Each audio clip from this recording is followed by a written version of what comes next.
পিয়া জান্নাতুলের ব্যক্তিগত সহকারী হতে 5 মিনিটে 100 আবেদন আসছে। বড় ব্যক্তিত্বদের কাজের পরিধি বিশাল, নিজ হাতে সামলানো মুশকিল হয়ে পড়ে।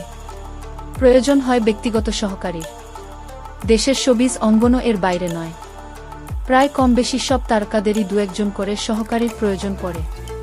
পোস্টে পিয়া লেখেন, আমি একজন অত্যন্ত উৎসাহী ব্যক্তিকে ব্যক্তিগত সহকারী হিসেবে যোগদানের জন্য খুঁজছি, যিনি আমার সঙ্গে অফিসে এবং বাইরে উভয় দিকেই কাজে সহযোগিতা করতে আগ্রহী থাকবেন।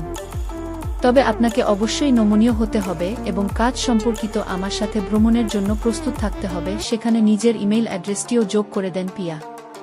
আর সেখানে আবেদন করতে থাকেন আগ্রহীরা। কিন্তু বিষয়টি নিয়ে এক পর্যায়ে খানিকটা বিব্রত প্রকাশ করেন পিয়া জান্নাতুল।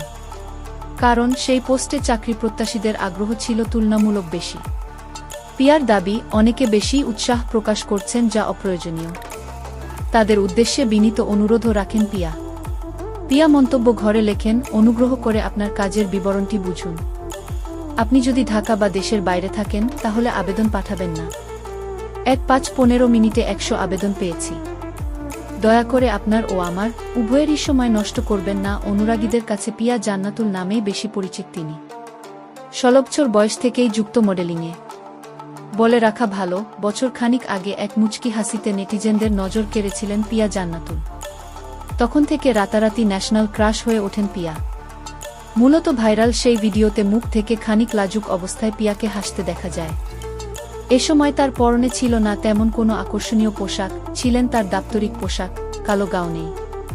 ভিডিওটি ভাইরালের সময়ও অনেকে জানতেনও না, মুচকি হাসিতে হৃদয় কাবু করে দেওয়া এই নারী একজন মডেল।